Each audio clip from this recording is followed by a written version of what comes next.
kita tinggalkan sejenak kesibukan di Mahkamah Konstitusi. Kita menyusuri lorong waktu ke 94 tahun yang lalu, di 1930, di mana ada persidangan yang mendudukkan Soekarno sebagai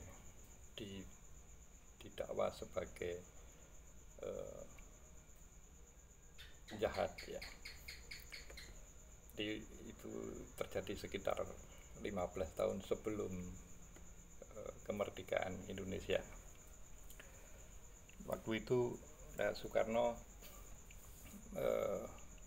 membacakan pledoinya atau pembelaan dirinya di hadapan pengadilan kolonial, yang dia menolak dituduh sebagai penjahat karena apa yang dia lakukan itu semata-mata untuk memperjuangkan kaum marhen, yaitu kaum pribumi Indonesia yang menurut Soekarno itu tidak memperoleh keadilan karena masyarakat yang berpendapatan Rp60 per tahun itu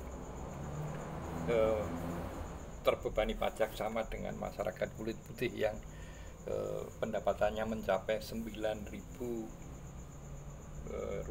per tahun. Jadi pada zaman itu pun Soekarno sudah berpikir tentang keadilan karena kesenjangan ekonomi antara kaum marhen, kalau di Telisik itu adalah seorang petani, ya, petani yang di daerah Bandung yang dijumpai oleh Soekarno sekitar 1926, kemudian menginspirasi Soekarno bahwa rakyat Indonesia itu menurut Soekarno ya seperti Pak Marhen, itu seorang petani yang sebetulnya mempunyai alat produksi, kemudian lahan sendiri, tetapi kehidupannya masih jauh tertinggal dengan terutama masyarakat kulit putih, ya. Jadi kekuasaan masih secara administratif itu di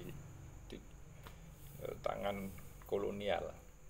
Nah, apa yang diperjuangkan oleh Soekarno dalam itu tertulis di buku Indonesia Menggugat, itu perjuangan Soekarno untuk menuntut keadilan. Jadi kalau misalnya ini kita hitung-hitungan antara kesenjangan antara kaum marhen dengan kulit putih waktu itu, berarti Rp60 dibanding Rp9.000, itu berarti sekitar 150 kalinya, ya. 150 kalinya. Artinya itu satu kesenjangan yang diperjuangkan oleh Soekarno. Nah, kalau kita tarik lagi ke sini, ternyata kesenjangan yang kita alami jauh lebih parah dibanding sekedar 150 kali. Kalau kita coba tengok apa yang ditulis oleh Jeffrey Winters, bahwa MPI (Material Power Index) 40 orang terkaya di Indonesia itu rata-rata itu dibandingkan dengan rata-rata penduduk Indonesia itu kekayaannya sekitar 750 lebih kalinya. Jadi kalau zaman Soekarno dulu tahun 30 itu antara kaum marhen dengan kulit putih itu kesenjangannya 150 kali. Nah, di tahun 2020 itu kita senjangnya bahkan sampai 750 kali.